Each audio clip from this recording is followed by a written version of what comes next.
Okay, so this is how you get to our Moodle page. So to begin with, you want to log on to Atrium. So Atrium PACA. So there it is, Atrium Bienvenue. You need, of course, to authenticate yourself, so your ID and your password. Then you click on Se connecter, and you will see here you have a Moodle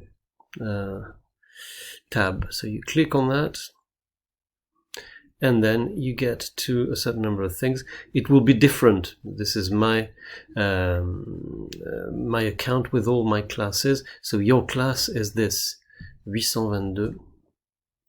Okay, so this is the translation you're supposed to do right here, thème numéro 1, and then the essay is down there, essay the Supreme Court. Okay, so in both cases, all you have to do, let me change roles, be a student.